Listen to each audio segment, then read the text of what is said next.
Hi అండి.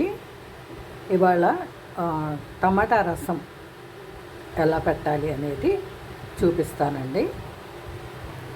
దానికి ముందుగా మనం మిరియాలు, జీలకర్ర, కొంచెం ధనియాలు తీసుకొని ఇలా మిక్సీ పట్టుకోవాలండి. ఇలా మెత్తగా పట్టేసుకున్న తర్వాత వెల్లుల్లిపాయ గబ్బలు వేసుకోవాలండి. లేకపోతే మిక్సీలో పట్టేస్తుంది అన్నమాట. చూసారా ఫ్రెండ్స్, ఇదిగోండి ఇలా వెల్లుల్లిపాయ కూడా పేస్ట్ అయిపోతుంది అన్నమాట. ఇలా చేసి పెట్టుకోవాలండి. ఇప్పుడు ఈ టమాటాలు తాలింపు పెట్టుకుందాం. కొంచెం నూనె తీసుకొని తాలింపు దినుసులు వేసేసుకోవాలండి.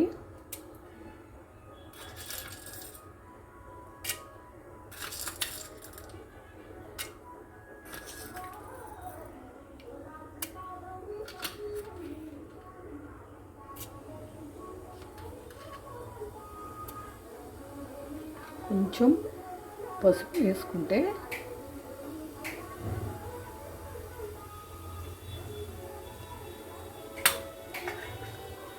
బాగుంటుంది. కొంచెం కరివేపాకు వేసుకోవాలి.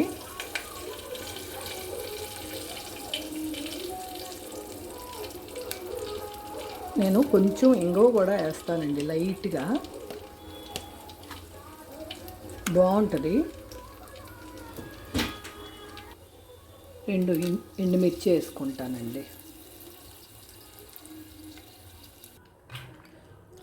ఈ ఉడకపెట్టిన టమాటాను, చింతపండు రసాన్ని ఇలా గట్టిగా పిసికి దాంట్లో నుంచి రసాన్ని మనం తీసుకొని ఆ తాలింపులో పోసేయాలండి.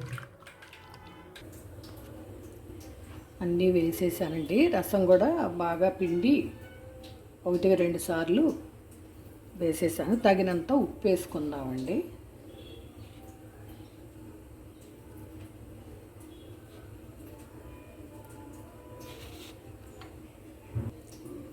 ఒక ఉడుకు పట్టిన తర్వాత ఆ చారు పొడి మనకి ఎంతవరకు పడుతుందో అంతవరకు వేసుకుని దింపుకుందామండి.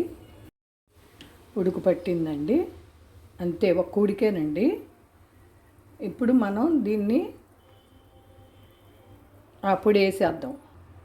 ఆల్రెడీ టమాటాలు ఉడకపెట్టాం కాబట్టి ఇంకెక్కువసేపు ఉడకక్కర్లేదండి. ఇప్పుడు ఆ చారు పొడి వేసేసాం కాబట్టి ఇంకంతే, ఒక్క 5 మినిట్స్ అయిపోయింది ఫ్రెండ్స్. కట్టేసామున్నాం. కొంచెం కొత్తిమీర జల్లేసి మూత పెట్టేస్తే చాలా టేస్టీగా ఉంటుందండి. ఇది నేను చేసే విధానం ఫ్రెండ్స్. మరి మిగతా వాళ్ళు ఎలా చేస్తారు ఏంటనేది ఒక్కొక్కళ్ళు ఒక్కొక్క రకంగా ఉంటుంది.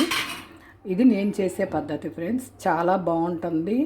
జలుబు చేసినప్పుడు, అలాంటప్పుడు కూడా, జ్వరం వచ్చినప్పుడు కూడా ఇది గ్లాసులో పోసి కూడా తాగిస్తానండి. చాలా బాగుంటుంది. ఈ వీడియో కనుక మీకు నచ్చినట్టయితే లైక్ చేయండి, సబ్స్క్రైబ్ చేయండి, పక్కనే ఉన్న బెల్ ఐకాన్ కొట్టండి friends. Please support me friends. Thank you.